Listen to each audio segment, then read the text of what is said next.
Everyone, good morning. তোমরা সবাই কেমন আছো? আমিও ঠিকঠাক আছি। এখন একটু একটু ঠান্ডা পড়ছে। আর আমাকে সকাল সকাল কি খাবার দিতে বসিয়েছে মাম্মাম? সেটা হচ্ছে রাঙা আলু সেদ্ধ, সাথে একটু কলা চটকে।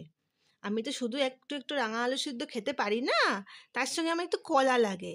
কারণ আমার কলা খেতে খুব ভালো লাগে, একটু মিষ্টি মিষ্টি হয়। আর ডাক্তারবাবু তো আমাকে চিনি খেতে, লবণ খেতে বারণ করেছে, তাই আমি ফল হিসেবে কলাটাকেই খাই। আর তার সাথে কি নিয়েছি, তো ছোট্ট বোতলে আমি পাউডারড মিল্ক নিয়ে নিয়েছি, যাতে আমার গিলতে কোনো রকম অসুবিধে না হয়। আমি তো এখন একটু একটু বড় হচ্ছি, আমাকে একটু একটু খাবার খাওয়া শিখতে হবে, তাই না বাবা? তোমরা সবাই কেমন আছো অবশ্যই আমাকে কমেন্ট করে জানিও। আর কি কি খাবার আমার জন্য আরও ভালো ভালো হবে সেটাও তোমরা কমেন্ট করে জানিও, ঠিক আছে? আমি তো এটুকুই খাচ্ছি।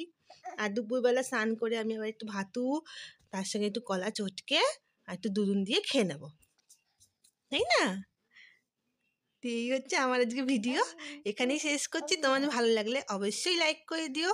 আর যদি কারো রেসিপি পছন্দ হয় এবং রেসিপি দেখতে চাও যে কীভাবে আমার খাবারটা বানাচ্ছি, অবশ্যই কিন্তু তোমরা কমেন্ট করে জানিও। আমি কিন্তু সেই রেসিপিটা তোমাদেরকে শেয়ার করবো মাম্মাম।